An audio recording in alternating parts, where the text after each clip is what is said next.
Hey, good morning, everybody. Welcome to Studio 5 today. We're laughing because things happen just before the show starts that I think people would have no idea. Like Christina McKay and I just had to determine in the 15 seconds before we went on air who was taller. Because you're wearing flats. She's got heels on today. I'm wearing flats, so I feel shorter? A little bit, yeah. I usually wear 3-inch heels. I know, because I'm looking up to you half the show, you know? I feel short. All right.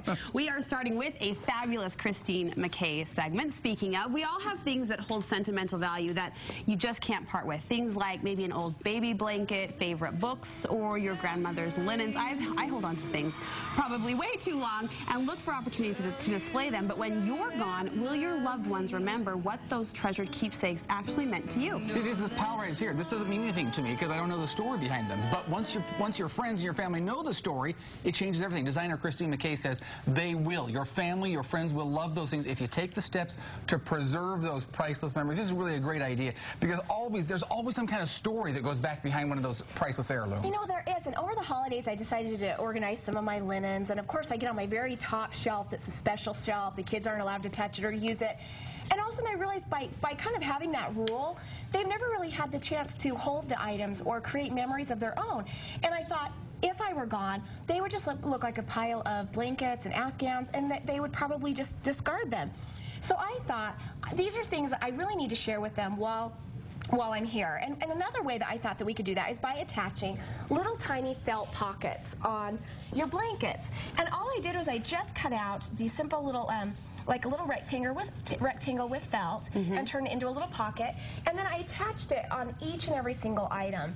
And inside the pocket, I just told my special story of what it has meaning for me. For instance, this blanket right here. This wasn't your baby blanket, was it? This was my baby blanket. Stories. I really do. What made me really sad is when I pulled this out, my kids had never seen it. So it's really important to share it. So inside, I have my little story of what this blanket means to me. But I remember that one of my earliest memories was I'd actually gotten in trouble that day because I was potty training and I'd had an accident. So I was having kind of a bad day.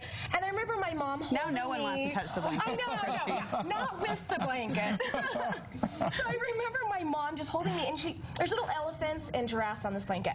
And she had a really beautiful singing voice, and she just totally made up this song about elephants and giraffes and potty training. And this piece right here, I remember sucking my thumb and rubbing it on my cheek. Isn't that funny? I mean, like a lot of years ago. And that's the story you've put on this little tag. And that is the story that I put on that little tag. And then just put it right inside the felt pocket. I love that. And another great way is to create a little journal. For instance, these items right here, my mother is amazing at crocheting and doing all sorts of crafts that are almost like dying arts. I don't know how to do any of those things. So she gave my daughter on her 13th birthday kind of a keepsake box. And, you know, with just different items in it. And one of the things that was in there was this. And let me just ask you, have you guys ever heard of a dresser scarf? No. Okay, Is that a dresser scarf? This is a dresser scarf. Because I have a lot of these for my grandma. Yes, actually. That's funny. I didn't know that's what they were called. It goes over the top of the dresser, like hangs down? Yeah, so far I talked to all of my other friends, and nobody knew what that was. But when I was growing up, we were not allowed to put things on the top of our dresser without a dresser scarf because furniture was expensive, and you didn't want the top to get ruined. There wasn't an IKEA back then. You didn't care if the dresser was $79 because it cost $790. Yeah. So we always had these, and my mom would embroider them, and we'd put them on the top of our dresser. But if I didn't tell my daughter that story, she wouldn't know what that was. So what I did is I decided to go through the box that my mom did for her, and I photographed each and every single item. Oh, so the story there? My mom and my daughter. And my mom, I actually took some pictures of her when she was doing some of her handiwork. And every single item that was in there, I photographed and then put my memories of watching my mom, you know, crochet Afghans, or on Sunday afternoons, the only thing we were allowed to do was to embroider. So we would embroider pillowcases as girls. And my daughter's blessing dress that we also put in the box. So just all these different memories to be able to kind of catalog it and archive it. It's kind of like a trousseau. I mean, girls don't really have those anymore when they get married, but it's kind of a smaller version of those keepsake items that you want to hold on to. I love this idea. So felt pockets are great. Putting it in an album is great as well. Dave, what other ideas you got here? So another thing is, along with just blankets and things, I just had to prop this out really quickly, is items of clothing that have like special meaning to you. She's bringing back the gas. Let me just say, I don't hang on to very many things, but these jeans were the jeans that my husband met me in. obviously a long time ago. These were, I was rocking the hot, forest green Guess jeans. Hey, these are Guess jeans. Hey, sweet. I'm just saying, you could wear those. They're coming back. On. Nice. Oh, sorry. Didn't mean to laugh quite that loud. But what's funny about these is these jeans, every time I would have a baby, I would break these out and I would make myself fit back into these jeans after every single baby. That was the parameter. I need to have another baby soon. Seriously. But they always just had special meaning to me. And so how fun is that to put a little tag on there for my daughter so that she kind of knows what those are? Cute. Love. So, besides just your keepsakes, another thing that you can do is books. As I was organizing our home library, I have a shelf of books that have special meaning to me or have changed my life in some way. Like what sort of books? Well, for instance, this book right here. It's called Louis L'Amour, Education of a Wandering Man. Now you're saying, Christine, I wouldn't pick you for a Louis L'Amour fan. Well, I wouldn't pick you for a wandering man either.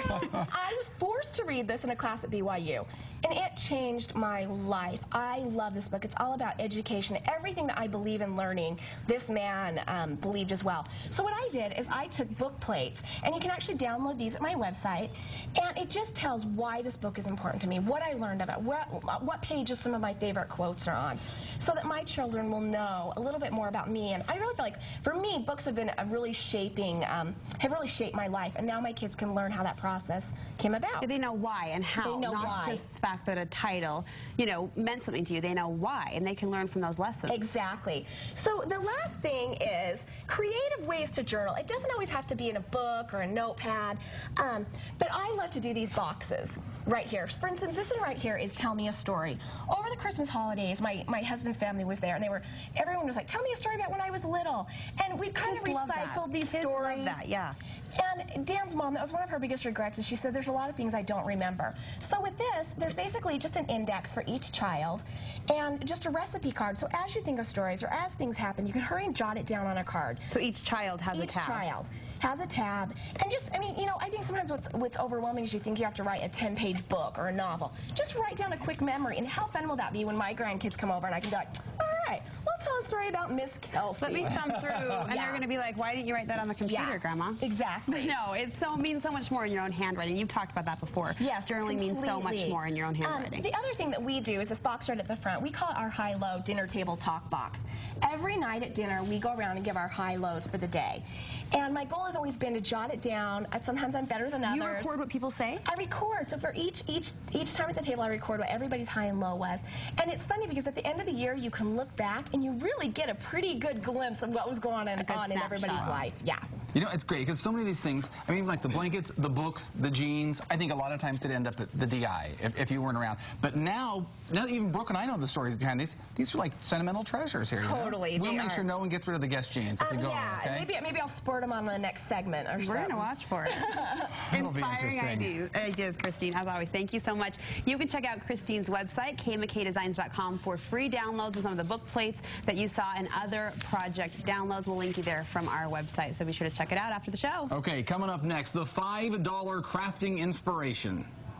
Before and after the $5 challenge. See how local blogger Jennifer Hadfield used her $5 budget.